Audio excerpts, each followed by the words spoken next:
Hello everyone. आज की इस वीडियो में हम chemical properties of carbon compound पढ़ेंगे। कार्बन एंड इट्स कंपाउंड के यहाँ तक का चैप्टर हमने पार्ट फर्स्ट में कर लिया था। अब पार्ट सेकंड है ये, इसमें हम कार्बन कंपाउंड्स की प्रॉपर्टीज़ देखेंगे। तो प्रॉपर्टी नंबर फर्स्ट क्या है? कंबसन। कंबसन मतलब जलाना। तो हम उसको जला के देखेंगे क्या रिएक्शन होगी। और हमें पता है कि कंबसन या किसी भी चीज़ को अगर हम जलाएंगे तो वो ऑक्सीजन के प्रेजेंस में होगा। तो इसका मतलब क्या हुआ कि कार्बन की रिएक्शन कराएंगे हम ऑक्सीजन के साथ। ठीक है, तो क्या बनेगा? CO2 और हीट और लाइट निकलेगी। ठीक है, ऐसे ही हम मीथेन की रिएक्शन कराएंगे ऑक्सीजन के साथ, तो CO2 H2O और हीट एंड लाइट। ऐसे ही ये इथेन है, इथेन की ऑक्सीजन के साथ कराएंगे तो कार्बन डाइऑक्साइड, वाटर और हीट और लाइट। तो जनरली इससे क्या कह सकते हैं कि कार्बन के जो भी कंपाउंड जब कंबसन करेंगे या ऑक्सीजन के साथ रिएक्ट करेंगे तो हमें कौन कौन से प्रोडक्ट मिलेंगे? CO2, वाटर और हीट और लाइट निकलेगी। हीट और लाइट निकल रही है यानी कि ये एक्जोथर्मिक रिएक्शन है। ठीक है, अब ये एक्टिविटी देखते हैं। एक्टिविटी में क्या बताया है कि कार्बन कंपाउंड, जैसे कार्बन कंपाउंड है नेफ्थलीन, कैम्फर और अल्कोहल, ये लेंगे हम एक स्पैचुला में, एक चम्मच में, और उनको जला के देखेंगे क्या होगा। ठीक है, अब इस नेफ्थलीन का फॉर्मूला होता है C10H8, जिसको हम इस टाइप से लिखते हैं स्ट्रक्चरल फॉर्म में। ये यहाँ डबल बॉन्ड हो जाएगा। ठीक है, और कैम्फर का फॉर्मूला होता है C10H16O। और ऐसे ही अल्कोहल्स होते हैं, तो ये कार्बन के कंपाउंड होते हैं। अल्कोहल्स में OH फंक्शनल ग्रुप लगा होता है। ठीक है, तो इस एक्टिविटी में देखना है कि कौन सा कंपाउंड बर्न होके क्लियर फ्लेम देगा या कौन सा कंपाउंड बर्न होके स्मोक भी प्रोड्यूस करेगा। और एक्टिविटी 4.4 है कि बर्नर को इस टाइप से एडजस्ट करना है और ये देखना है कि कहाँ पर तो डिफरेंट फ्लेम मिल रही है, मतलब आग की जो लपट होते हैं वो कहाँ पर अलग अलग कलर के मिल रहे हैं, या कहाँ पर क्लियर फ्लेम है, या कहाँ पर प्रेजेंस ऑफ स्मोक है। तो हम क्या करेंगे, एक जैसे कुछ भी कोई भी मटेरियल यहाँ जल रहा है तो ऊपर एक मेटल की वो लगा देंगे, और अगर इसके ऊपर स्मोक जम रहा है तो मतलब स्मोकी है, उसमें से स्मोक निकल रही है, मतलब एक ब्लैक ब्लैक सब्सटेंस सा अगर किसी फ्लेम में जल रहा है से निकल रहा है। जैसे हम जनरली घर में दिया वगैरह जलाते हैं तो उसके ऊपर कुछ भी मेटल रखेंगे तो क्या होगा? घर में दिया जलाते हैं हम, तो इस दिए में से जो फ्लेम निकलती है उस पर अगर हम कुछ रखेंगे, कुछ मेटल वगैरह, तो उस पर एक स्मोक सा जम जाएगा यहाँ पर ब्लैक ब्लैक कलर का। तो इसका मतलब क्या हुआ कि जो दिया है वो हम घी वगैरह का जलाते हैं, और घी क्या होते हैं? घी अनसैचुरेटेड होते हैं। तो इसका मतलब क्या है? जो भी अनसैचुरेटेड हाइड्रोकार्बन्स निकलेंगे वो स्मोक्स प्रोड्यूस करेंगे।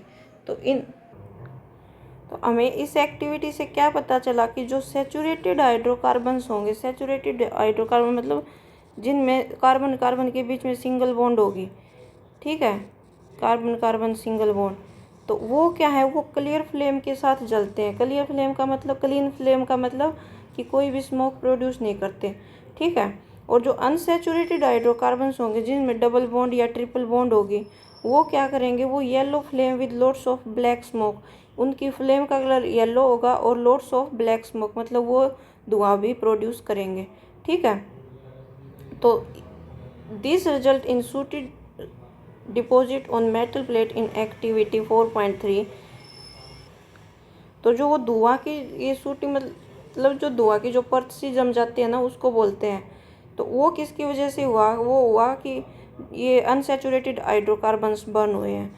ठीक है, सैचुरेटेड हाइड्रोकार्बन्स में क्लीन फ्लेम होगी और अनसैचुरेटेड हाइड्रोकार्बन में धुआं जलेगा और येलो कलर की फ्लेम होगी।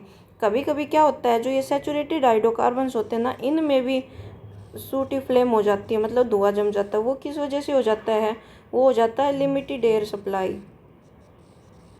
हमें पता है एयर में ऑक्सीजन होती है और ऑक्सीजन ही किसी चीज़ को बर्न होने में हेल्प करती है, लेकिन जब एयर की सप्लाई कम हो जाए तो क्या होता है? इनमें सैचुरेटेड में भी सूटी फ्लेम आ जाती है। जैसे फॉर एग्जांपल हमारे घरों में गैस होता है, गैस स्टोव, उसमें कभी कभी हम अटेंसिल्स पर, बर्तनों पर क्या देखते हैं कि ब्लैक ब्लैक लेयर जम जाती है धुएं की। वो किस वजह से होती है कि उसके जो होल्स होते हैं हमारे स्टोव के अंदर वो ब्लॉक हो जाते हैं, जिसकी वजह से प्रॉपर एयर सप्लाई नहीं हो पाती, तो उसकी वजह से वो जम जाती है। ठीक है, तो यही बता रखा है कि अगर सुफिशियंट मिक्स मतलब ऑक्सीजन अगर सुफिशियंट अमाउंट में मिली हो, किसी भी हाइड्रोकार्बन में ऑक्सीजन की सप्लाई प्रॉपर ढंग से हो रही हो, तो वो मतलब जो सैचुरेटेड हाइड्रोकार्बन्स हैं वो ब्लू फ्लेम देंगे। ठीक है, और अनसैचुरेटेड येलो और सूटी फ्लेम देंगे। ठीक है, तो हम कभी कभी ये वेसल्स पर ऑब्जर्व करते हैं, ये किसकी वजह से होता है, एयर होल्स ब्लॉक हो जाते हैं और फ्यूल वेस्ट होने लगता है।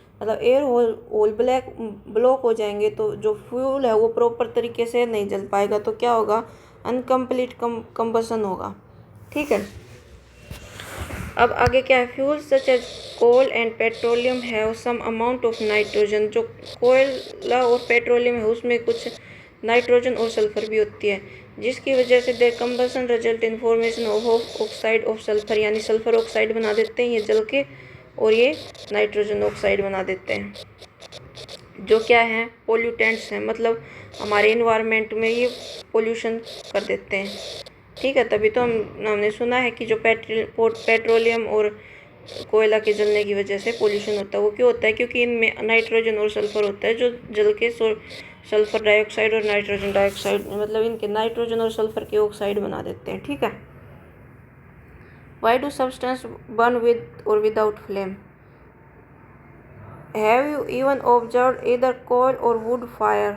If not, the next time you get a chance. मतलब जो कोयला होता है और एक वुड, मतलब कोई भी लकड़ी होती है, वुड या कोल, वो क्या करेंगे, कोई भी लकड़ी को आपने जलते देखा है, जैसे पहले तो उसमें आग सी लगेगी, मतलब आग की फ्लेम दिखेंगी, लेकिन बाद में क्या होगी, वो रेड कलर की हो जाएगी। ऐसे ही कोयले के केस में है, जब वो रेड कलर की हो जाएगी तो वो सिर्फ हीट देगी, उसमें से फ्लेम नहीं निकलेंगी। इस टाइप से जलता है कोयला और लकड़ी।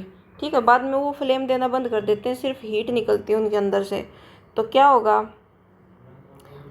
Take close note of what happens when wood और coal starts to burn. You have seen about that candle और LPG in gas stove burn with a flame. जो हमारे गैस एलपीजी होते हैं, जो हम गैस में यूज करते हैं, या कोई भी मोमबत्ती हो गई, उनमें फ्लेम होती है। You will observe the coal and charcoal is in angithi. कोई भी अंगीठी में कोयला हो गया, चारकोल हो गया, वो सिर्फ ग्लो करता है रेड कलर का, उसमें से फ्लेम नहीं निकलती, विदाउट ए फ्लेम। ठीक है, this is because a flame is only produced when gaseous substance is burn.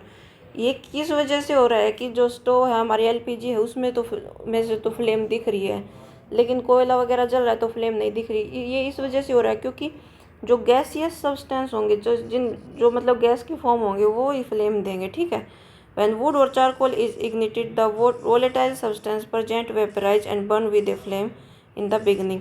तो जो वुड हो गया, चारकोल होगी, तो उनमें जो थोड़ी बहुत गैस थी या जो कोई वोलेटाइल सब्सटेंस था, मतलब वोलेटाइल जो भाप बन के उड़ सके, ऐसा सब्सटेंस, वो शुरू में जब भाप बन के उड़ता है तब तो उसमें फ्लेम दिखती है, बाद में वो बंद हो जाती है। ठीक है, A luminous flame is seen when the atoms of gaseous substance are heated and start to glow. जो गैसियस फॉर्म के एटम हीट हो जाते हैं और जो ग्लो करने लगते हैं, तो हमें जो फ्लेम है वो दिखती है। और जो the colour produced by each element is characteristics property of that element. मतलब अलग अलग एलिमेंट को जब हम बर्न करेंगे तो अलग अलग कलर की फ्लेम प्रोड्यूस करेगा। जैसे अगर कॉपर वायर को हम हीट करेंगे तो उससे किस कलर की फ्लेम निकलेगी, उससे निकलेगी ब्लू कलर की फ्लेम, कॉपर वायर से। ठीक है, और you have seen that incomplete combustion give suit which is carbon. Incomplete combustion, जब कंबसन सही तरीके से ना हो पाए, मतलब आधा अधूरा कंबसन हो पाए, मतलब कम्प्लीटली वो जले नहीं, तो उसमें क्या होगा, एक सूट निकलेगा। सूट मतलब स्मोक कह सकते, धुआं। ठीक है, तो वो किसकी वजह से होता है, वो इनकम्प्लीट कंबसन की वजह से हुआ, मतलब उसका कंबसन पूरा नहीं हुआ, और वो जो सूट है वो क्या है, उसमें वो है कार्बन। ठीक है, on this basis what will you attribute the yellow colour of candle flame. जो मोमबत्ती है उसकी येलो कलर की होता है क्योंकि उसमें भी इनकम्प्लीट कंबसन होता है। इनकम्प्लीट कंबसन, जो कैंडल में वैक्स होता है वो कम्प्लीटली बर्न नहीं होता, इसलिए उसकी येलो कलर की फ्लेम दिखाई देती है। ठीक है। Formation of coal and petroleum.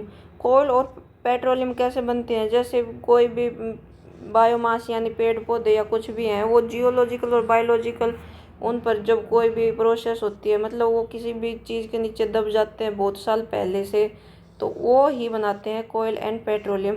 एक सेकंड चीज़ है कि ऑयल और गैस कैसे मिलती है। ऑयल और गैस जनरली हमें जो समुद्र होते हैं, सीज, उनमें से मिलती है। ठीक है। क्योंकि ऑयल और गैस जो एक्वाटिक प्लांट्स होते हैं, जो छोटे छोटे पौधे होते हैं और एनिमल्स होते हैं जो कभी सीज में रहते थे, वो मर जाने के बाद जब उनकी बॉडी दब जाती है, मतलब समुद्र के नीचे, जब वो एक सिल्ट यानी समुद्र में जो भी मतलब सैंड हो गई या सोइल हो गई या कुछ मड हो गया जो समुद्र में होता है, उसको बोलते हैं सिल्ट। उसके नीचे दब जाते हैं जब ये छोटे छोटे पौधे, तो ये डिकम्पोज होके बहुत सालों के बाद क्या बनाते हैं? ऑयल या गैस बनाते हैं। तो हमें पता है कि हम जनरली हमारे जो इंडिया के अंदर भी गैस या ऑयल समुद्र के अंदर से ही निकाला जाता है। ठीक है। तो ये क्या करते हैं, जो रॉक्स होती है ना समुद्र के नीचे ज़मीन पर, उनके बीच में जो होल्स होंगे उनके बीच में ट्रैप हो जाएगी ये ऑयल या गैस। तो इनको ये जैसे एक स्पंज होता है, स्पंज के बीच में वाटर ट्रैप हो जाता है, उसी टाइप से ये ऑयल या गैस इन रॉक्स के में जो होल्स होंगे उनमें ट्रैप हो जाएगी और हम इनको निकाल लेंगे। Can you guess why coal and petroleum are called fossil fuels? Fossil का क्या मतलब होता है? फॉसिल का मतलब होता है ऐसे एनिमल्स या प्लांट्स, एनिमल्स और plants that lived millions of years ago।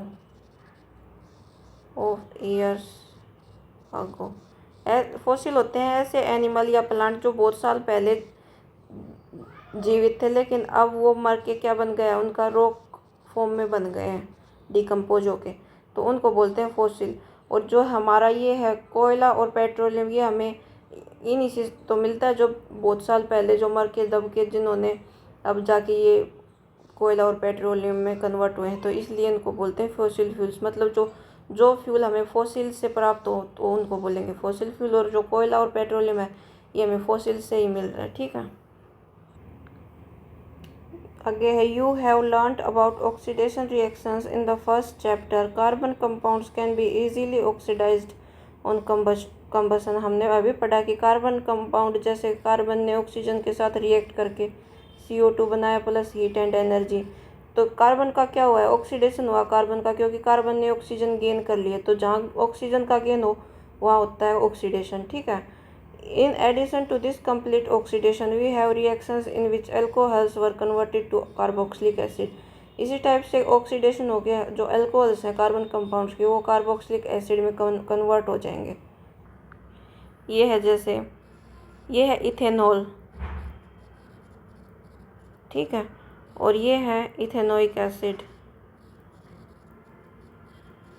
या इसका कॉमन नेम एसिटिक एसिड भी हो जाता है। ये IUPAC नेम है और ये कॉमन नेम है। ठीक है। तो क्या होगा, इथेनॉल कन्वर्ट हो जाएगा एसिटिक एसिड में, यानी एल्कोहल किस में कन्वर्ट हो गया? कार्बोक्सिलिक एसिड में। किसकी प्रेजेंस में हुआ? अल्कलाइन KMnO4 यानी पोटेशियम परमैंगनेट या K2Cr2O7 पोटेशियम डाइक्रोमेट, इनकी प्रेजेंस में हुआ है। तो इनकी प्रेजेंस में हुआ है तो ये इसका क्या हो रहा है? ऑक्सीडेशन हो रहा है, क्योंकि ऑक्सीजन ऐड हो रही है अल्कोहल से। जब कार्बोक्सिलिक एसिड बना, यहाँ सिर्फ एक ऑक्सीजन है, यहाँ 2 ऑक्सीजन होगी, तो ऑक्सीजन ऐड हुई तो क्या हुआ इसका? ऑक्सीडेशन हो गया। और किसकी प्रेजेंस में हुआ है? अल्कलाइन KMnO4 या एसिडिफाइड K2Cr2O7। तो हम क्या कह सकते हैं कि ये जो है ये ऑक्सीडाइजिंग एजेंट है। ऑक्सीडाइजिंग एजेंट वो होते हैं जो किसी रिएक्शन का ऑक्सीडेशन करा दें। We see that some substance are capable of adding oxygen to others, these substance are known as oxidising agent. मतलब इन सब्सटेंस की प्रेजेंस में ये किसी दूसरे एलिमेंट में ऑक्सीजन ऐड कराने के लिए कैपेबल होते हैं, इतने योग्य होते हैं, इसलिए इनको बोलते हैं ऑक्सीडाइजिंग एजेंट। ठीक है। अब है फर्स्ट हमने पढ़ लिया जो कार्बन कंपाउंड हैं उनकी प्रॉपर्टी क्या पढ़ ली, कंबसन पढ़ ली। कंबसन में हमने किसके साथ रिएक्शन कराई, O2 के साथ। अब हम पढ़ेंगे एडिशन रिएक्शन।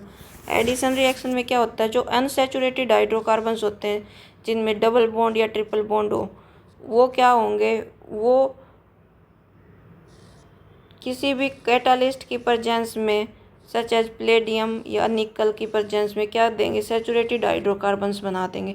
कैटालिस्ट क्या होते हैं, जो कैटालिस्ट वो होते हैं जो किसी भी रिएक्शन को या तो करने में हेल्प करते हैं या उसकी रिएक्शन के रेट को बढ़ा देते हैं, या मतलब रेट उसका डिफरेंट कर देते हैं। जैसे कोई भी रिएक्शन अगर धीरे धीरे हो रही है तो कैटालिस्ट ऐड करने पर क्या होगा, वो रिएक्शन फास्ट हो जाएगी। ठीक है, अगर कोई भी रिएक्शन अगर नहीं हो रही है तो कैटालिस्ट ऐड करने के बाद वो रिएक्शन स्टार्ट हो जाएगी।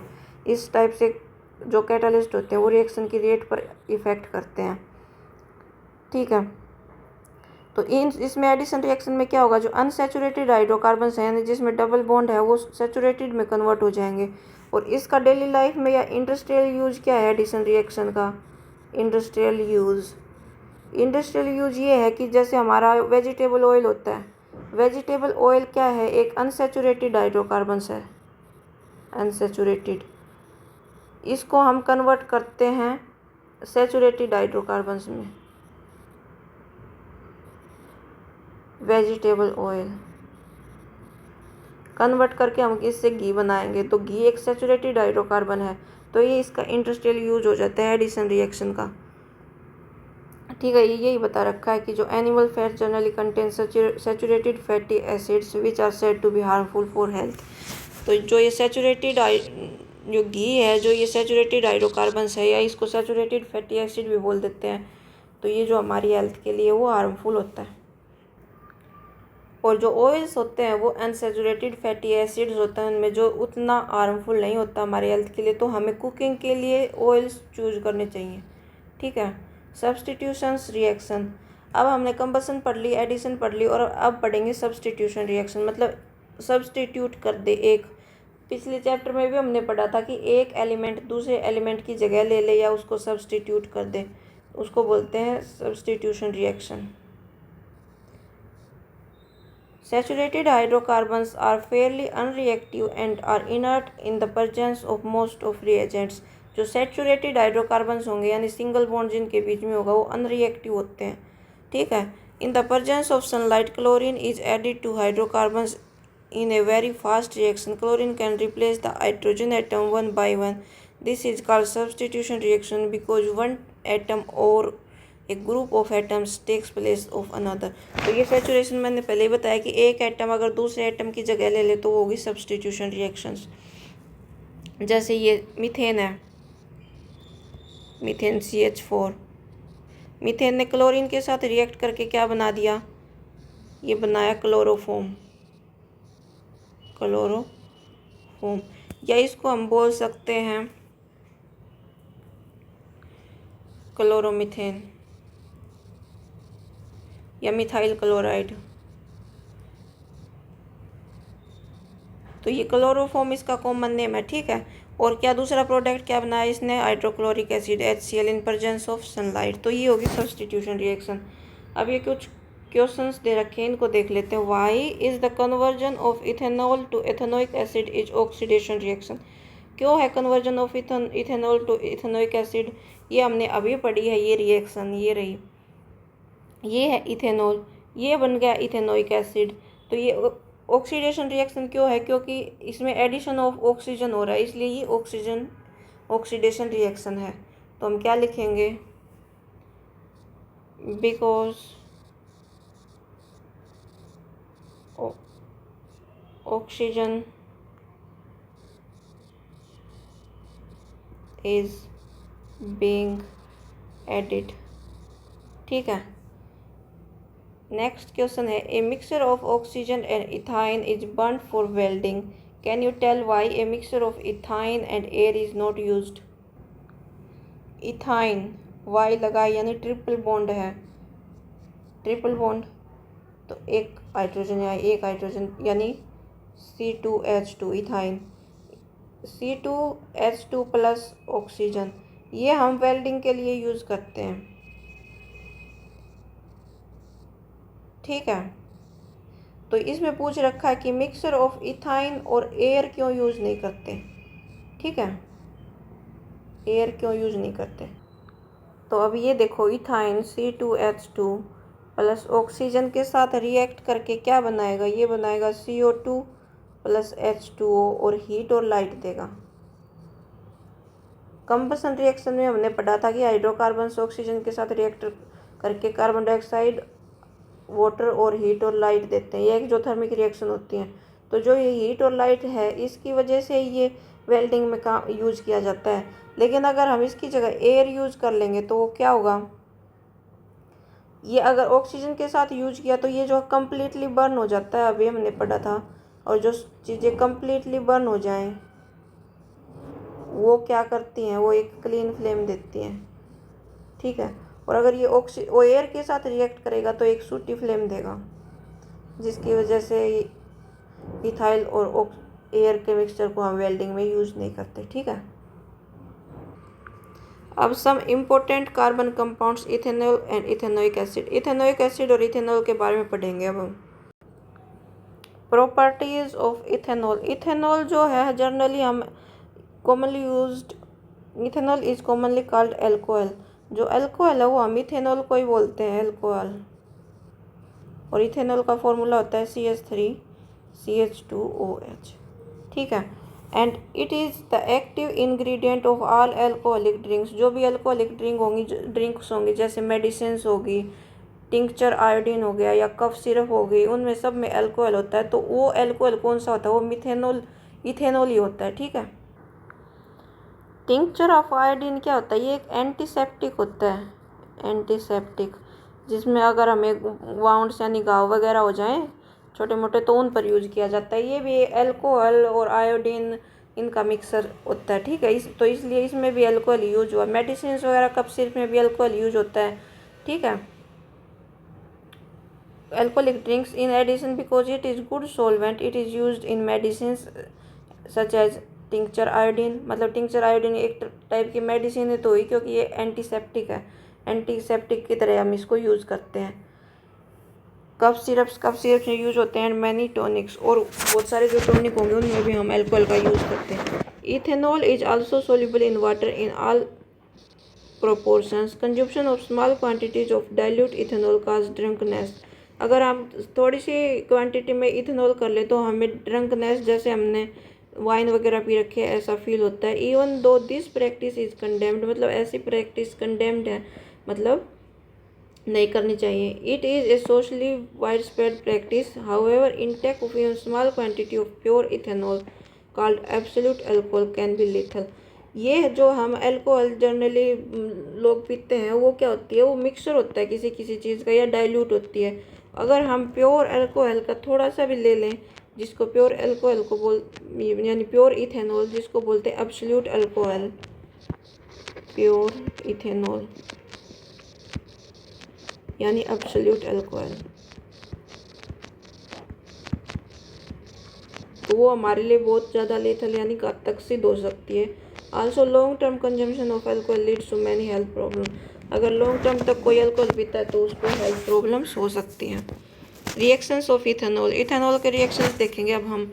इथेनॉल की रिएक्शन कराइए सोडियम के साथ, तो क्या बना, सोडियम इथोक्साइड बन गया। ठीक है, मतलब रिप्लेस कर दिया हाइड्रोजन को सोडियम ने और हाइड्रोजन गैस निकल गई। Alcohols react with sodium leading to the evolution of hydrogen with ethanol, the other product of sodium ethoxide. Can you recall which other substance produce hydrogen on reacting with metals? कौन सा substance था जो हमने पिछले chapter में पढ़ा था, जो हाइड्रोजन गैस निकाल रहा था मेटल्स के साथ रिएक्ट करने पर? वो था एसिड्स। जैसे किसी भी मेटल जिंक ले लिया, H2SO4 के साथ रिएक्शन कराया तो ZnSO4 बना दिया और हाइड्रोजन गैस निकल गई। ठीक है, ये हमने पिछले चैप्टर में पढ़ा था। अब क्या है, reactions to give unsaturated hydrocarbons. Unsaturated hydrocarbon heating ethanol at 443 kelvin with excess concentrated sulfuric acid result in the dehydration of ethanol to give ethene. अगर हम इथेनॉल को हीट करें 443 केल्विन टेम्परेचर तक कंसनट्रेटेड सल्फ्यूरिक एसिड की presence में, तो क्या होगा, इथेन बन जाएगा। मतलब जो इसमें वो था, वाटर की वो प्रेजेंस थी, वो डिहाइड्रेट हो जाएगी, वो सूख जाएगी, मतलब वो अलग निकल जाएगी और ये एक ड्राई कंपाउंड बन जाएगा। ठीक है। The concentrated sulphuric acid can be regarded as dehydrating agent. तो हम क्या कह सकते हैं, जो कंसनट्रेटेड सल्फ्यूरिक एसिड लिया हमने, एक डिहाइड्रेटिंग एजेंट है, मतलब डिहाइड्रेटिंग मतलब जो भी वाटर की क्वांटिटी है उसको इसने निकाल दिया। विच रिमूव्स वाटर फ्रॉम इथेनॉल, जो जिसने वाटर को निकाल दिया इथेनॉल में से। ये है, ये तो कॉमन सी बात है। How do alcohols affect living beings, जो लिविंग बींग्स है जैसे ह्यूमन हो गया, उनको अल्कोहल कैसे इफेक्ट करता है। जैसे कोई भी अगर अल्कोहल पीता है, अल्कोहल मतलब इथेनॉल पी रहा है वो, तो उसका मतलब क्या है, उसकी मेटाबॉलिज्म प्रोसेस क्या होगी, स्लो हो जाएगी मेटाबॉलिज्म, जिससे मतलब हमारा खाना पचता है। And depress the central nervous system, जो सेंट्रल नर्वस सिस्टम है वो डिप्रेस हो जाएगा, जिसकी वजह से क्या होगा, coordination, mental confusion, lack of coordination हो जाएगा, मतलब हम कोऑर्डिनेट नहीं कर पाएंगे, कुछ भी नहीं अच्छे से नहीं कर पाएंगे। ठीक है। और मेंटल कन्फ्यूजन हो जाएगा, ड्राउजीनेस हो जाएगा, मतलब बेचैन से मतलब नींद सी आने लगेगी। Lowering of the normal inhibition, मतलब इनहिबिशन का मतलब होता है झिझक, किसी भी काम को करने में जो हमें झिझक होती है वो ख़त्म हो जाएगी। एंड फाइनली स्टूपर, स्टूपर का मतलब होता है being unable to think properly, मतलब कुछ भी ढंग से नहीं सोच पाएंगे। ठीक है। लेकिन the individual may feel relaxed without realising that is sense of judgement, sense of timing and muscular coordination have been seriously impaired.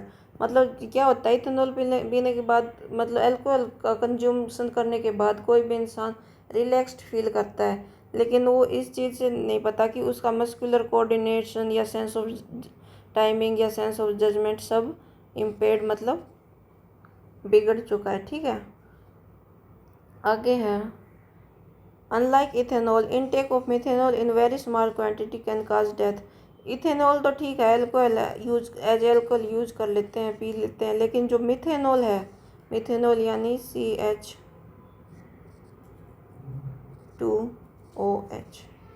जो मिथेनॉल है वो अगर हम स्मॉल थोड़ी सी क्वांटिटी में ले ले तो इंसान की डेथ हो सकती है। Methanol is oxidised to methanol in the liver. Methanol क्या करेगा, जो लीवर में जाके मिथेनॉल में ऑक्सीडाइज हो जाए, मिथेनॉल यानी एल्डिहाइड ग्रुप लगा है CH3।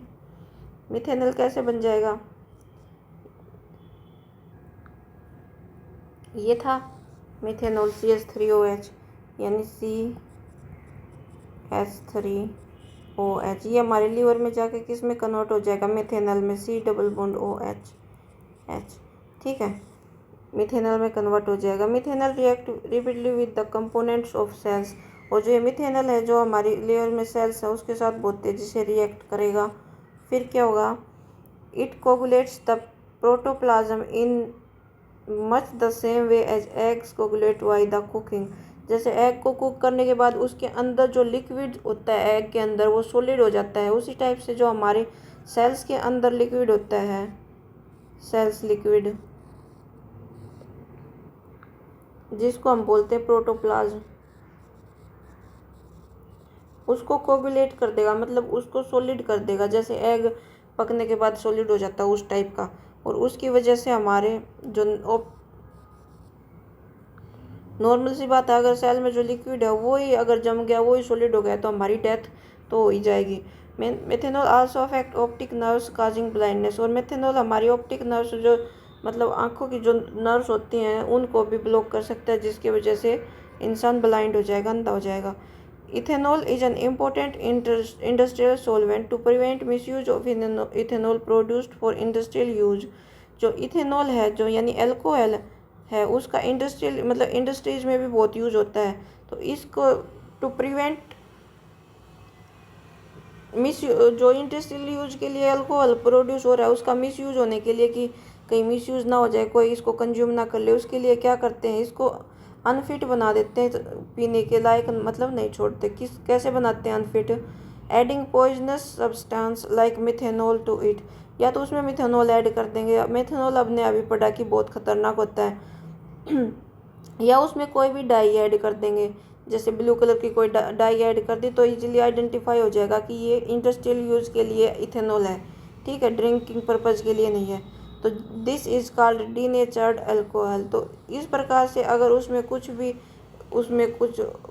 मतलब अगर जो इंडस्ट्रियल पर्पज़ के लिए इथेनॉल होता है उसमें अगर हम कुछ भी मिक्स करते हैं उसको अनफिट बनाने के लिए फॉर ड्रिंकिंग पर्पज़, तो उसको बोलते हैं डीनेचर्ड अल्कोहल, ठीक है। क्या है अल्कोहल को हम एज ए फ्यूल भी यूज करते हैं। Sugar cane plants are one of the most efficient converter of sunlight into chemical energy. मतलब शुगर केन जो है, गन्ने के प्लांट्स हैं, वो सनलाइट को एनर्जी में कैसे कन्वर्ट करते हैं, फोटोसिंथेसिस के द्वारा, ठीक है। Sugar cane juice can be use to prepare molasses. Molasses का मतलब होता है कि अगर शुगर केन जूस को बहुत टाइम तक रख दे तो वो फर्मेंट होके जो ब्राउन कलर का, डार्क ब्राउन कलर का जो गाढ़ा सा सब्सटेंस बन जाता है उसको मोलासिस बोलते हैं। Which is fermented to give alcohol. और ये फर्मेंट होने के बाद क्या देता है, एल्कोहल या इथेनॉल बना देता है। Some countries now use alcohol as additive in petrol since it is a cleaner food fuel which gives rise to only carbon dioxide water on burning insufficient oxygen. तो कुछ कंट्रीज, कुछ देश ऐसे हैं जो मतलब जो पेट्रोल में ये मिला रहे हैं इथेनॉल। इसकी वजह से क्या होता है, कम पोल्यूशन होता है। इसकी वजह से सिर्फ कार्बन डाइऑक्साइड और वाटर ही निकलते हैं जब ये बर्न होता है, ठीक है। प्रॉपर्टीज ऑफ इथेनोइक एसिड और देख लेते हैं अब। Properties of ethanoic acid. Ethanoic acid is commonly called acetic acid. अच्छा देखो, इथेनोइक एसिड को हम एसिटिक एसिड बोल रहे हैं, ये कॉमन नेम और IUPAC नेम है। एक ही चीज़ के दो नेम होते हैं। जैसे फॉर एग्जांपल हमने एसिडिक एसिड का एग्जांपल ले लिया CaCOH, तो इसका कॉमन नेम तो हो गया एसिटिक एसिड और इसका IUPAC नेम हो गया इथेनोइक एसिड। और भी एग्जांपल जैसे हम ले CH3CHO, इसका कॉमन नेम क्या होगा, इसका कॉमन नेम होगा इथेनल, मतलब एल्डिहाइड ग्रुप है, और इसका IUPAC नेम हो जाएगा एसिड एल्डिहाइड। और एग्जांपल जैसे हम लें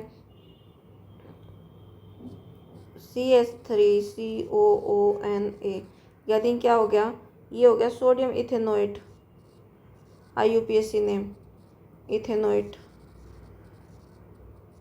और इसका कॉमन नेम हो जाएगा एसीटेट, सोडियम एसीटेट, ठीक है। तो इनमें कॉमन क्या है, देखो IUPAC नेम में तो इथेन, इथेनोइक, इथेनल, ठीक है, या इथेनोएट ये आ रहा है। और कॉमन नेम में acetic acid, acid aldehyde, acetate. तो हम कह सकते हैं कि इथेन के लिए कहीं ना कहीं एसिड वर्ड का यूज हो रहा है। इथेन के लिए एसिड वर्ड का यूज हो रहा है, वर्ड का, ठीक है। यानी 2 कार्बन होंगे वहाँ एसिड यूज कर सकते हैं, एसिड वर्ड। और एक और जैसे फॉर्मिक एसिड हो गया, क्लोरोफॉर्म हो गया, जैसे क्लोरोफॉर्म में CH3Cl, ये क्लोरोफॉर्म इसका कॉमन नेम हो गया। और क्या है, जैसे फॉर्मिक एसिड हो गया CH2OH, फॉर्मिक एसिड। और एग्जांपल हम देखें तो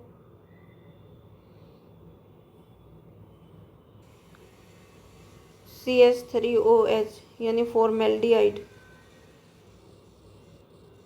और इनके IUPAC नेम क्या होंगे, इसका होगा क्लोरोमीथेन, मीथेन, इसका हो जाएगा मेथेनोइक एसिड, मेथेनोइक एसिड, और ये है मिथेनल।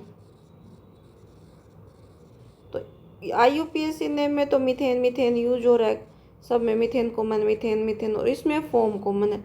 तो हम कहीं ना कहीं कह सकते हैं कि फॉर्म मीथेन के लिए यूज कर सकते हैं, मतलब इसका सब्सटीट्यूट मीथेन के को फॉर्म कर सकता है कॉमन और IUPAC नेम में, ठीक है।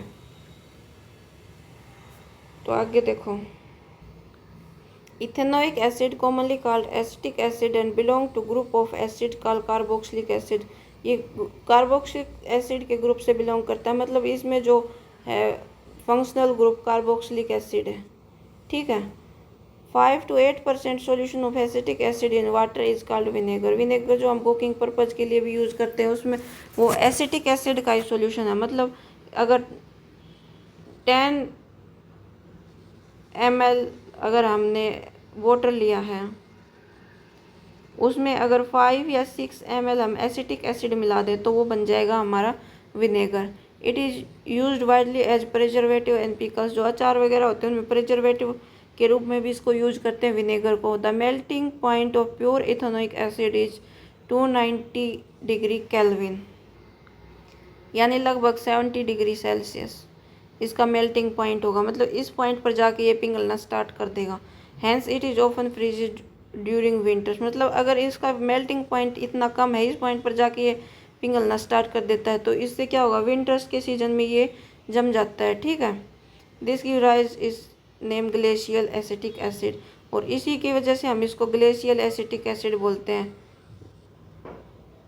क्यों बोलते हैं ग्लेशियल? क्योंकि ये विंटर्स में या कोल्ड क्लाइमेट में जम जाता है। ग्लेशियल वर्ड निकला है ग्लेशियर से, जो हमारे ग्लेशियर्स होते हैं उन पर आइस जमी रहते हैं ना, इसी टाइप से अगर ये विंटर्स की सीजन में या कोल्ड क्लाइमेट में अगर ये जम जाता है तो इसको बोलते हैं glacial acetic acid.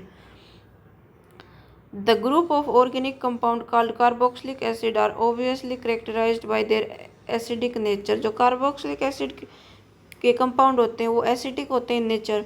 However unlike minerals acid like HCl which are completely ionised, carboxylic acid are weak acid. Minerals acid हो गए जैसे HCl हो गया या H2SO4 हो गया,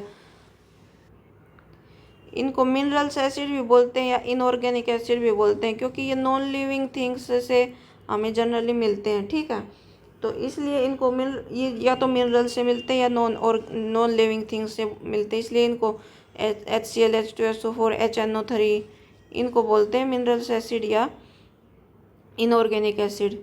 जो मिनरल्स एसिड के कंपेयर में जो ये एसिटिक एसिड हो गया, ये यानी कि ये ऑर्गेनिक एसिड है, ये क्या होते हैं, वीक एसिड्स होते हैं।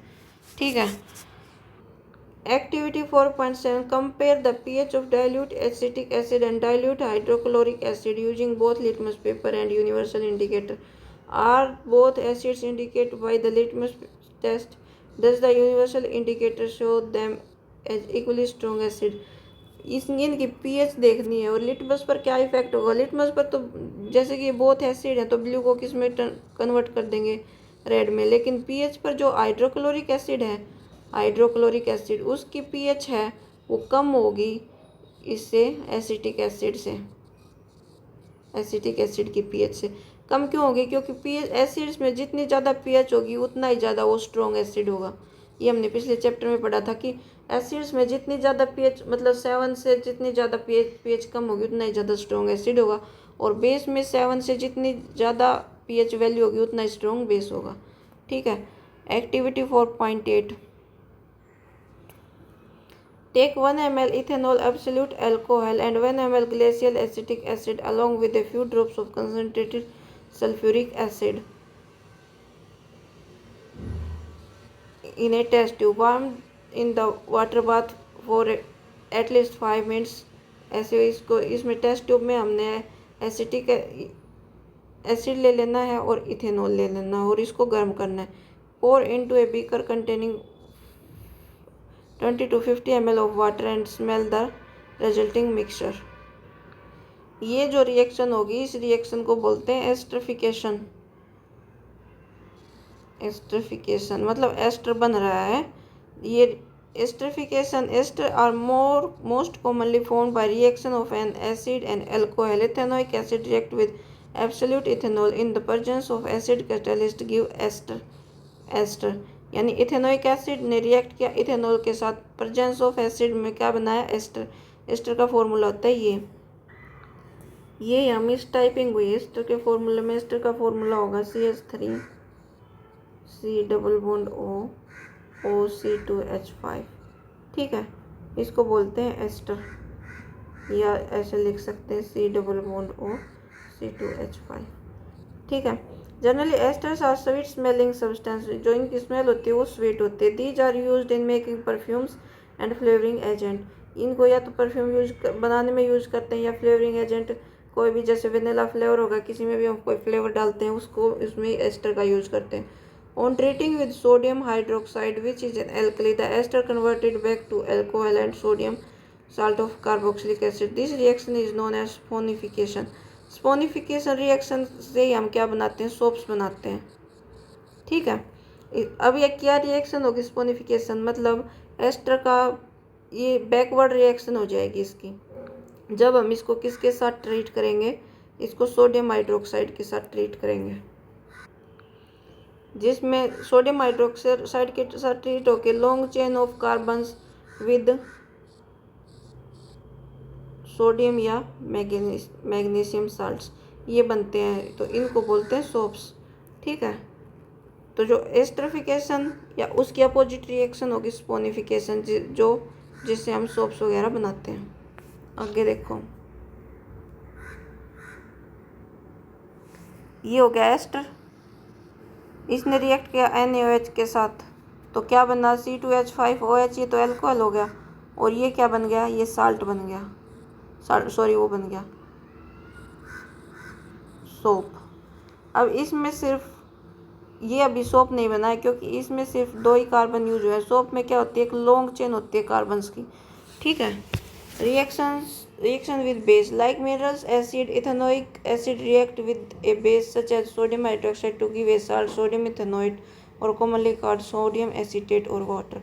जैसे कि मिनरल एसिड या HCl या H2SO4, ये एसिड NaOH के साथ रिएक्ट करके साल्ट और वाटर रिलीज करते हैं, वैसे ही एसिटिक एसिड भी NaOH के साथ रिएक्ट करके साल्ट देगा, जो कि सोडियम एसीटेट या सोडियम इथेनोइट और water. How does ethanoic acid react with carbonates and hydrocarbonates, let us perform an activity to find out. मतलब जो एथेनोइक एसिड है CH3COOH, ये कार्बोनेट और हाइड्रोकार्बोनेट के साथ कैसे रिएक्शन करेगा, इसके लिए हम एक्टिविटी देखेंगे। इस एक्टिविटी में हमने ले लिया एक इथेनोइक एसिड, सोडियम कार्बोनेट के साथ कैसे रिएक्शन किया, सोडियम कार्बोनेट के साथ रिएक्शन करके बनाया इसने sodium acetate H2 and CO2, और सोडियम हाइड्रोजन कार्बोनेट के साथ रिएक्ट करके भी इसने बनाया sodium acetate H2O and CO2। ठीक है, अब क्वेश्चंस देखेंगे। How would you distinguish experimentally between an alcohol and A carboxylic acid. तो इसको एक्सपेरिमेंटली कैसे करेंगे हम, इसको हम Na2CO3 सोडियम बाइकार्बोनेट टेस्ट से इसका पता लगाएंगे कि अल्कोहल है या कार्बोक्सिलिक एसिड है। जो Na2 कार्बोक्सिलिक एसिड हो गया, जैसे एसिटिक एसिड प्लस Na2CO3, ये इसके साथ रिएक्ट करके क्या बनाता है, sodium acetate Na plus CO2 plus H2। तो इसके साथ रिएक्शन करके सोडियम बाइकार्बोनेट के साथ कार्बोक्सिलिक एसिड, सोडियम एसीटेट और CO2 और H2 बनाता है। CO2 जो कि लाइम वाटर को मिल्की बना देता है, lime water milky, turn lime water in milky. ठीक है, तो लेकिन जो है सोडियम बाइकार्बोनेट, ये अल्कोहल्स के साथ कोई रिएक्शन नहीं करेगा, अल्कोहल्स के साथ नो रिएक्शन। तो इस टाइप से हमें पता लग जाएगा कि कौन सा अल्कोहल है, कौन सा कार्बोक्सिलिक एसिड है। What are oxidising agent, oxidising agent कौन से होते हैं, जो विच हेल्प्स इन ऑक्सीडेशन, जो ऑक्सीडेशन करा दे किसी भी रिएक्शन का, जैसे एल्केलाइन KMnO4 पोटेशियम परमैंगनेट। ठीक है, अब आता हमारा सोप्स एंड डिटर्जेंट्स, ये इम्पोर्टेंट टॉपिक है, तो देखो अब इसको पढ़ते हैं। सोप्स क्या होते हैं, सोप्स होते हैं, अभी हमने पढ़ा कि एस्टरिफिकेशन की अपोजिट रिएक्शन होके क्या बन रहे थे, स्पोनिफिकेशन जिनको बोल रहे थे, उस रिएक्शन से बनते हैं soap. Soap long chain of hydrocarbons, sodium और मैग्नीशियम, सोडियम और potassium salt COO Na positive, ये होती है सोप की स्ट्रक्चर। ठीक है, तो अब क्या होता है, जैसे इसमें दिखा रखा है, ये है डर्ट जिस पर ऑयल है, तो ये जो लॉन्ग चेन ऑफ हाइड्रोकार्बन्स है, ये डर्ट से अटैच हो रखी दिखा रखी है, और Na पॉजिटिव जो इसका आयनिक एंड है, ये बाहर की तरफ दिखा रखा है। तो जो ये जो चेन है ये होती है हाइड्रोफोबिक। हाइड्रोफोबिक, फोबिया, फोबिया यानी हमें किसी किसी चीज़ का डर हो, तो हाइड्रो मतलब पानी, फोबिक यानी ये जो चेन है इसको पानी से डर रहता है, मतलब ये पानी से अटैच नहीं करती यानी पानी से दूर रहती है। लेकिन ये यहाँ पर ऑयल और डर्ट है, इसलिए ये ऑयल और डर्ट की साइड अट्रैक्ट हो रही है। और जो ये आयनिक एंड है ये होता है हाइड्रोफिलिक। और ये आयनिक एंड जो है हाइड्रोजन फिलिक मतलब लव। ये हाइड्रो मतलब वाटर, ये वाटर को पसंद करता है, ये इसलिए ये एंड जो है वो वाटर में रहता है और ये वाटर से बाहर की तरफ रहता है, ये जो इसकी टेल हो गई है। अब लेकिन ये अंदर की साइड क्यों दिखा रखे, क्योंकि ये एक डर्ट पार्टिकल यानी एक ऑयल से अटैच है। ठीक है, अब एक्टिविटी देखते हैं। Take 10 ml of water in 2 test tube, 2 test tube लेनी है, उनमें 10 ml ऑफ वाटर लेना है दोनों में। ठीक है, add drops of oil, cooking oil to both test tubes and label them A and B, A और बी, और इनमें ऑयल डाल देना है, कुकिंग ऑयल वगैरह। ठीक है, to test tube B add few drops of solution, soap solution, इसमें हमें सोप भी डाल देना है। अब क्या करना है, इनको सेक करना, हिलाना है बहुत ज़ोर ज़ोर से, और फिर बाद में इनको रख देना है कुछ टाइम के लिए। क्या देखेंगे, can you see the oil and water layer separately in both the test tubes immediately after you stop shaking them, मतलब जब हम इनको हिलाना बंद कर देंगे तो क्या जी जो इसमें ऑयल था और वाटर था उनकी अलग अलग लेयर बनेगी, वो बनेगी सिर्फ टेस्ट ट्यूब ए में, टेस्ट ट्यूब बी में नहीं बनेगी। टेस्ट ट्यूब बी में क्यों नहीं बनेगी, क्योंकि सोप जो है वो ऑयल के साथ रिएक्शन करके मिक्स हो जाते हैं और बना लेते हैं कोलाइडल सॉल्यूशन।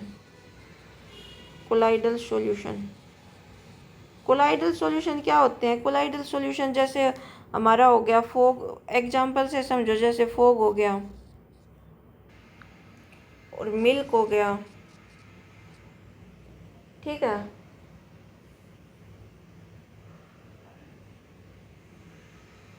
बल्ड हो गया, फोग नहीं आता इसमें, फोग सस्पेंशन में आ जाता है। मिल्क हो गया, बल्ड हो गया, ये हमारा कोलाइडल सॉल्यूशन है। तो इसमें जो भी मिक्सर है वो हमें अलग अलग नहीं दिखाई दे रहा, वो यानी मिक्स है, सॉल्यूशन भी नहीं है ये। सॉल्यूशन में तो बिल्कुल कम्प्लीटली मिक्स हो जाता है, कोलाइडल सॉल्यूशन में कम्प्लीटली मिक्स नहीं होता।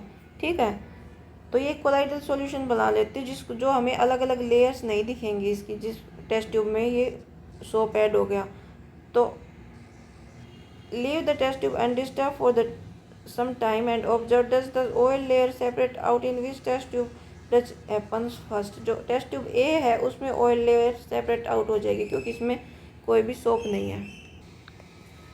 This activity demonstrate the effect of soap in cleaning, ये एक्टिविटी हमें दिखाती है कि सोप हमारी क्लीनिंग में इफेक्ट ऑफ सोप कैसे होता है, क्योंकि जिस टेस्ट ट्यूब दोनों में तो वाटर भी था ऑयल भी था, लेकिन जिसमें सोप डाला हमने वो उसमें क्या किया, ऑयल को लेयर नहीं बनने दी, मतलब उसको अलग कर दिया।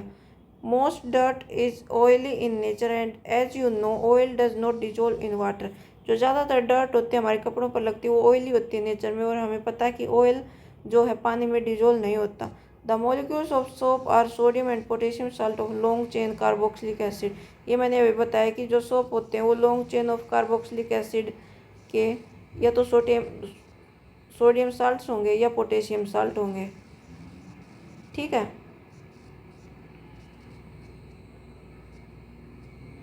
ये सोप्स होते हैं। The ionic end of soap interact with water while carbon carbon interaction with the oil, जो carbon chain interact with oil, जो कार्बन चेन है ये ऑयल के साथ इंटरेक्ट करती है, और जो आयनिक एंड है ये हमारा किसके साथ इंटरेक्ट करता है, वाटर के साथ इंटरेक्ट करता है।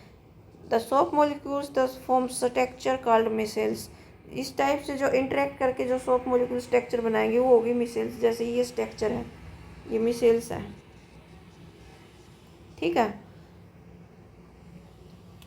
Where one end of molecules is towards the oil drop, जो एक एंड मोलिक्यूल का टूवर्ड्स डर्ट की तरफ है, and other ionic end faces outside, जो आयनिक फेस है वो आउटसाइड है। This form of an emulsion in the water, this form an emulsion in the water, the soap micells thus help in pulling out the dirt in the water and can you wash the clothes, और जो ये soap micelles है जो हमें dirt, जो हमारी cloth से dirt को बाहर निकालने में हेल्प करती है। ठीक है, अब ये मिसल्स समझो क्या होता है।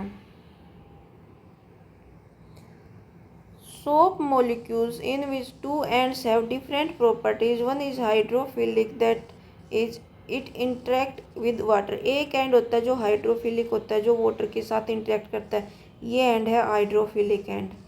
ठीक है, जो आयनिक एंड होता है। while other end is hydrophobic, that it is interact with hydrocarbons. दूसरा एंड जो ये चेन है ये है हाइड्रोफोबिक, मतलब पानी के साथ रिएक्ट नहीं करेगी। ये जो हाइड्रोकार्बन्स यानी जो फैट, जो ऑयल्स होगा ना, ऑयल भी एक टाइप का हाइड्रोकार्बन ही है, तो उसके साथ ये रिएक्ट करेगी, ऑयल या hydrocarbon. When soap is at surface of water, the hydrophobic tail of soap will not be soluble in water. The soap will align along the surface of water with the ionic end in the water and hydrocarbon tail protruding out of the water inside.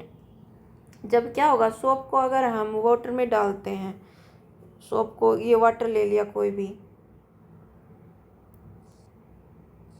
ऐसे ले, यहाँ water है, जैसे ये यहाँ दे रखा है, यहाँ वाटर सॉल्यूशन है, ये इसमें सोप डाल रखा है।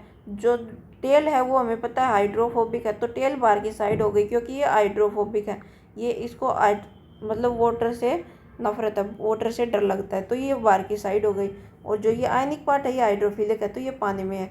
ये ऐसी कंडीशन है जब सिर्फ पानी में हमने सोप डाल रखा है। अब पानी में डर्ट वगैरह कोई क्लोथ्स नहीं डाल रखा, जब हम कोई क्लोथ डालेंगे पानी में तो उसमें डर्ट होगी, तो ये जो ये टेल है वो उस डर्ट की तरफ अट्रैक्ट हो जाएगी, क्योंकि ये हाइड्रोफोबिक है, लेकिन हाइड्रोकार्बन्स की साइड तो अट्रैक्ट हो ही जाएगी। ठीक है, तो यही बता रखा है इस चीज़ में कि जब पानी में हम सोप डालते हैं तो उसकी टेल बाहर की तरफ रहती है, लेकिन जब inside water these molecules have unique orientation that keeps the hydrocarbons portion out of the water. जब किसी डर्ट की तरफ ये ऐसी ओरिएंटेशन बना लेते हैं चारों ओर सोप, जिसकी हेल्प से हमें ये जो डर्ट है ये बाहर निकल आती है। Thus the cluster of molecules in which hydrophobic tail are in the interior of cluster, the ionic end are on the surface of cluster. जो आयनिक है वो बाहर होते हैं, ये एक क्लस्टर टाइप बना लिया, तो जो आयनिक एंड होते हैं वो सरफेस की साइड होते हैं, और जो ये होती है हाइड्रोफोबिक टेल होती है ये सेंटर की तरफ होती है। This formation is called micelle, इसको हम मिसाइल्स बोलते हैं। Soap in form of micelles is able to clean since the oily dirt will be collected in the center of missiles. The missiles stay in the solution as they collide and will not come together to precipitate. मतलब जब एक बार soap ने react करके ये dirt को कपड़े पर से उतार लिया, लेकिन फिर भी ये डर्ट है तो उस पानी के अंदर ही, लेकिन ये डर्ट क्या करेगी, कोलाइड के फॉर्म में रहेगी। जैसे ऐसे कोई भी वाटर है इसमें ऐसे कोलाइड के फॉर्म में डर्ट घूमती रहेगी, प्रेसिपिटेट नहीं होगी, मतलब जमेगी नहीं नीचे। ठीक है, because of ionic repulsion. Precipitate क्यों नहीं होगा, क्योंकि आयनिक ये जो आयंस है दो, इनके बीच में क्या होगी, रिपल्सन होगी, इस वजह से। The dust suspended in the micelles also easily rinsed away, और ये आसानी से धुल जाएगी। The soap micelles are large enough to scatter light, hence soap solution appears cloudy. Soap solution cloudy क्यों दिखाई देते हैं, क्योंकि सोप सोल्यूशन के ऊपर जब भी लाइट पड़ती है तो वो लाइट को क्या कर देते हैं, स्कैटर कर देते हैं इधर उधर। ठीक है, उसकी वजह से सोप सॉल्यूशन क्लाउडी दिखते हैं। आगे देखो,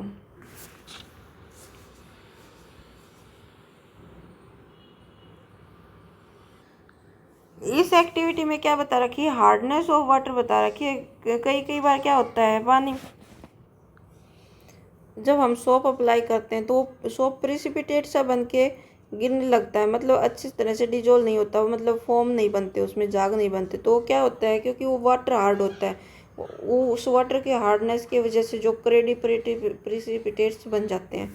ठीक है, उस हार्ड वाटर में क्या होता है, हार्ड वाटर में होता है कैल्शियम और मैग्नीशियम साल्ट्स होते हैं।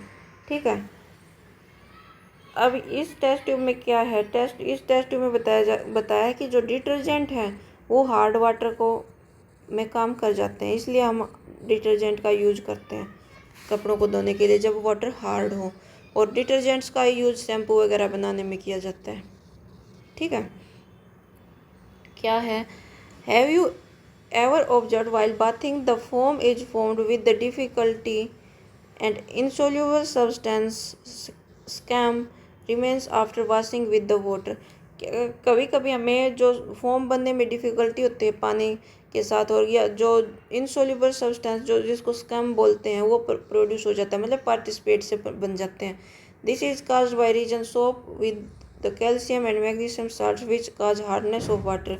इसका क्या कारण है, जो सोप है वो कैल्शियम और मैग्नीशियम साल्ट जो वाटर में प्रेजेंट होते हैं, जिसकी वजह से वाटर की हार्डनेस होती है, उसमें डिजोल्व नहीं हो पाता। Hence you need to use large amount of soap, इसलिए हमें ज़्यादा सोप यूज करना पड़ता है। This problem is overcome by using another class of compound called detergents. और इस प्रॉब्लम को हम ओवरकम कैसे कर सकते हैं, डिटर्जेंट का यूज़ करके सोप्स की जगह as cleaning agent. Detergents are generally sodium salt of sulphuric acid and ammonium salt of chloride bromide ions. Detergents क्या होते हैं, सोडियम या अमोनियम साल्ट होते हैं, सोडियम या ammonium salt of sulphuric acid या क्लोराइड और ब्रोमाइड आयंस के। With have long hydrocarbon chains, इनमें भी लॉन्ग हाइड्रोकार्बन चेन्स होती हैं जैसे सोप में होती हैं, ठीक है। The charge end of this compound do not form insoluble participate with the calcium magnesium ion. जो इनके चार्ज पार्टिकल्स हैं डिटर्जेंट के, जैसे सोप कैल्शियम और मैग्नीशियम आयन के साथ इनसोल्यूबल पार्टिसिपेट बना रहे थे, वैसे जो डिटर्जेंट के चार्ज पार्टिकल्स हैं वो इनके साथ प्रेसिपिटेट नहीं बनाएंगे, मतलब घुल जाएंगे, ठीक है। दस they remain effective in hard water, इसलिए जो डिटर्जेंट्स हैं वो हार्ड वाटर में इफेक्टिव रहते हैं। Detergents are usually use to make shampoos products for cleaning clothes. तो डिटर्जेंट्स का यूज़ हम शैम्पू बनाने के लिए और कपड़े धोने के लिए यूज़ करते हैं। अब क्वेश्चन देखो, would you be able to check if water is hard by using detergent? No, क्योंकि डिटर्जेंट से हमें क्या पता चलेगा वाटर हार्ड है या नहीं, तो क्योंकि डिटर्जेंट तो इसके साथ हार्ड वाटर के जो कैल्शियम और मैग्नीशियम साल्ट होते हैं उनके साथ रिएक्ट कर जाता है, ठीक है। People use variety of method to wash clothes, usually after adding a soap they beat cloth on the stone, beat with the paddles, scrub with a brush mixture, agitate in washing machine. Why agitation necessary to clean cloth? कई बार क्या होता है कि साबुन वगैरह लगाने के बाद भी हम क्या करते हैं, कपड़े को पीटते हैं या उसको एगिटेट करते हैं, बुरुश लगाते हैं, उसका क्या ज़रूरत पड़ती है? इससे क्या होता है, हम लिखेंगे micelles tend to remain like colloids, so you need to agitate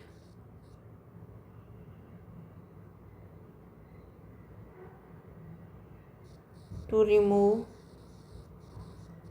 from your clothes। जो मिसेल्स होते हैं वो एज ए कोलाइड रह जाते हैं उसमें, तो उनको रिमूव करने के लिए हमें एगिटेशन की, मतलब उसको ब्रूस लगाने की या उसको पीटने की ज़रूरत पड़ती है।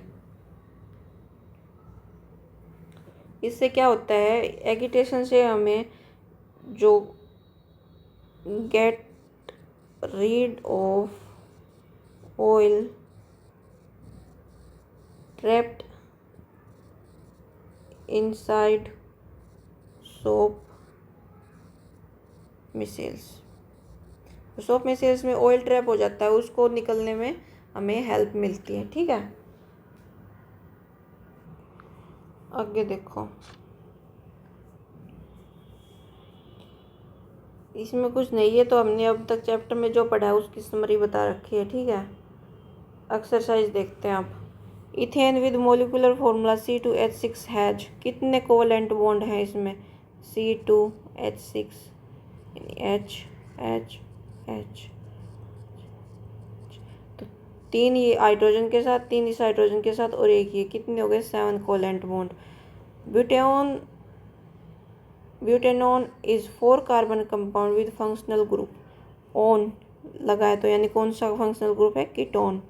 While cooking if bottom of vessel getting black and on the outside, it means, इसका मतलब हमने अभी पढ़ा था कि जो सैचुरेटेड होते हैं वो क्लियर फ्लेम देते हैं, क्लीन फ्लेम, और कभी कभी वो सैचुरेटेड भी मतलब सूटी फ्लेम देने लगते हैं, उसका वजह क्या होता है? Incomplete combustion, the fuel is not burning properly, मतलब फ्यूल जो है वो ढंग से बर्न नहीं हो रहा, इनकम्प्लीट कंबशन हो रही है, इनकम्प्लीट कंबशन। ठीक है, आगे देखो। Explain the nature of covalent bond using the bond formation CH3Cl। Carbon, carbon हमें पता है 4 इलेक्ट्रॉन्स होते हैं, वैलेंस इलेक्ट्रॉन। हाइड्रोजन के पास एक एक हो जाएगा, ये यहाँ बॉन्ड बना लेगी कोवेलेंट। ठीक है, अब क्लोरीन, क्लोरीन का एटॉमिक नंबर होता है 17, तो 6 इलेक्ट्रॉन ये हो गए और एक यहाँ हो गया, ये इसके साथ बॉन्ड बना के ना ऑक्टेट पूरा कर लेगा।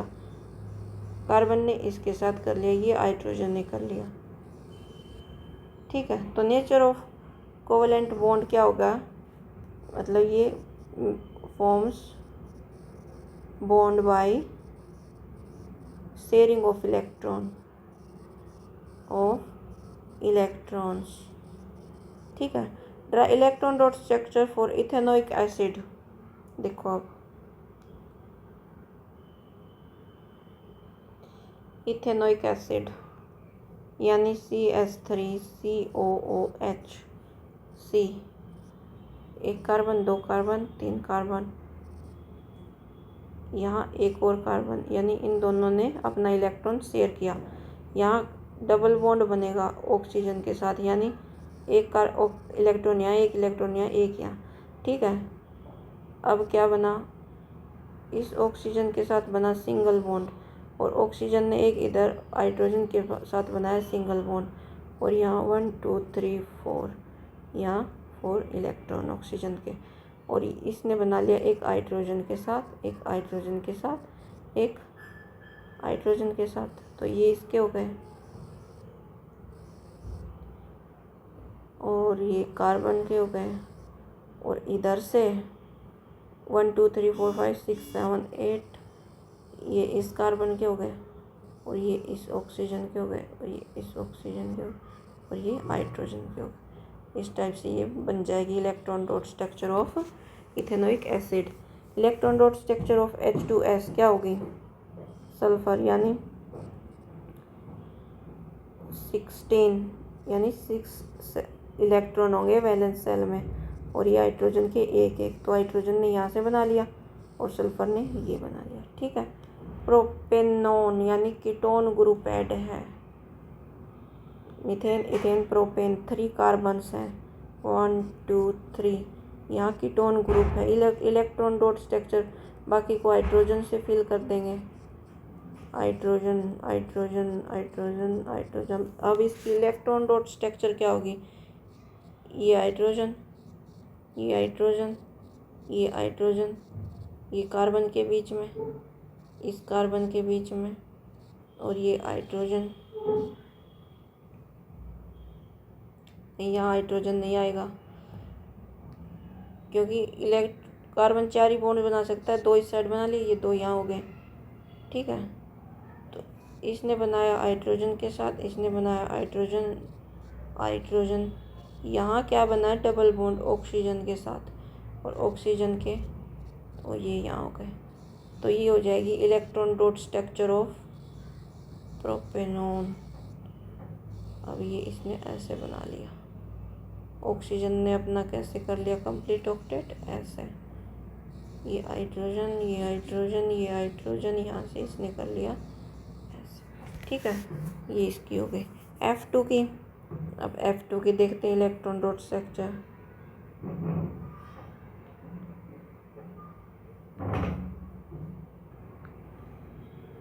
F यानी 9 एटॉमिक नंबर होगा, 2 के सेल में हो जाएंगे, 7 आउटर साइड में बचेंगे, यानी 1 2 3 4 5 6 7।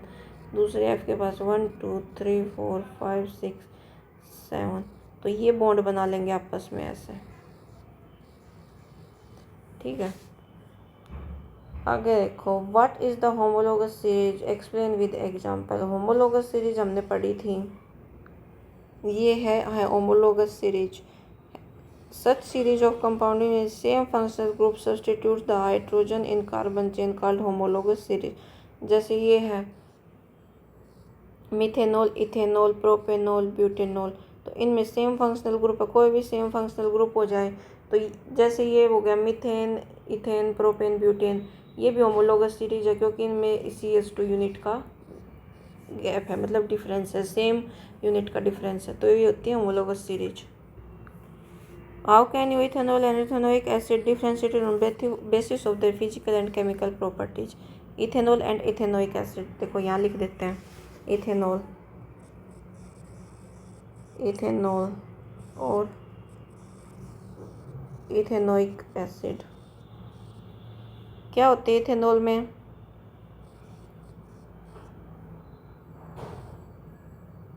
कलरलेस लिक्विड होता है, ये भी कलरलेस लिक्विड होता है। इसकी प्लीजेंट स्मेल होती है, प्लीजेंट मतलब जो अच्छी लगे, प्लीजेंट स्मेल, और इसकी पंजेंट स्मेल होती है, मतलब जो चुभे थोड़ी सी, लाइक विनेगर। और इसका क्या होता है, इसका टेस्ट, मतलब ये कैसा लगता है खाने में, इसका बर्निंग टेस्ट होता है।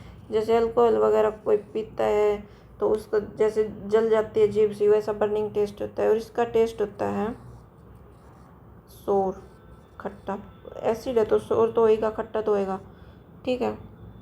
ये होता है liquid room temperature, liquid at room temperature. और ये क्या होता है, लिक्विड होता है लेकिन ये फ्रीजेज ड्यूरिंग विंटर, जो ठंडे मौसम में ये जम जाता है, ठीक है।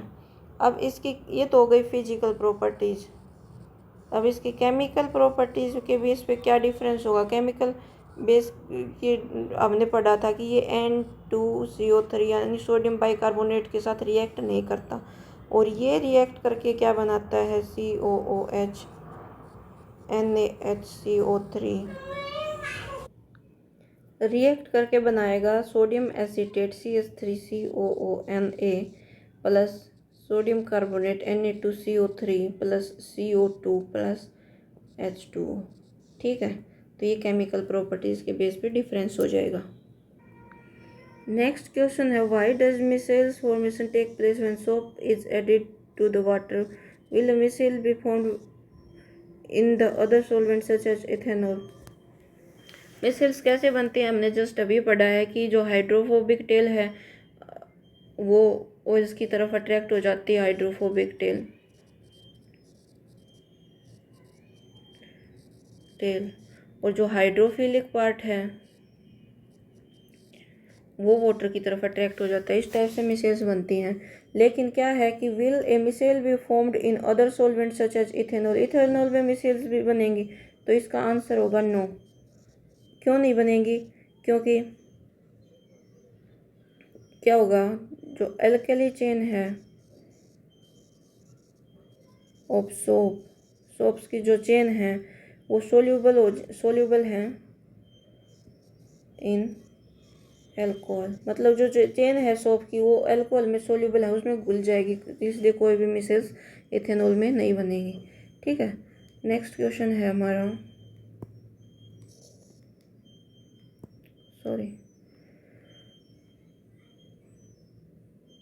Y are carbon and its compounds used as a fuel for most applications. Carbon और इसके कंपाउंड क्यों यूज किए जाते हैं एज ए फ्यूल, क्योंकि क्या होता है, कार्बन और इसके कंपाउंड एक तो क्या देते हैं, क्लीन फ्लेम देते हैं, ठीक है, और क्या होता है, स्मोक नहीं देते, नो स्मोक प्रोड्यूस, ठीक है। और क्या होता है, ये मैक्सिमम हीट प्रोड्यूस करते हैं, मैक्सिमम हीट या हम एनर्जी कह सकते हैं, मतलब इनकी इग्निशन टेम्परेचर हाई होता है, मतलब मैग्नीशियम इग्निशन टेम्परेचर, इसलिए हम इनको एज ए फ्यूल यूज करते हैं, कार्बन और इसके कंपाउंड्स को।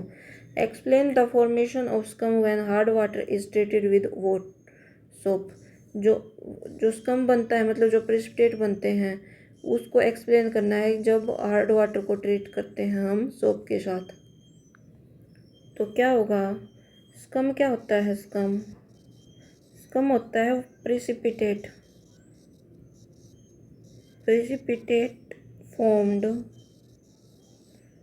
when soap molecules react with hard water में क्या होता है, calcium and magnesium salt, calcium and magnesium salt precipitate बनते हैं जब सोप रिएक्ट करता है कैल्शियम और मैग्नीशियम साल्ट, यानी कि ये क्या है, हार्ड वाटर। ठीक है, और जो स्कम है फ्लोट करते हैं, floats as of white layers on the surface. ठीक है, what change will you observe if you test soap with litmus paper. Soap का नेचर हमें पता है क्या है, सोप है एल्केलाइन, एल्केलाइन नेचर। तो एल्केलाइन यानी बेसिक, बेस है। बेस क्या करते हैं, रेड लिटमस को क्या कर देते हैं, ब्लू में कन्वर्ट कर देते हैं, ब्लू। ठीक है, नेक्स्ट हमारा क्वेश्चन है व्हाट इज हाइड्रोजनेशन एंड इसके इंडस्ट्रियल यूज क्या है। मैंने अभी थोड़ी देर पहले ही बताया था कि हाइड्रोजनेशन क्या है।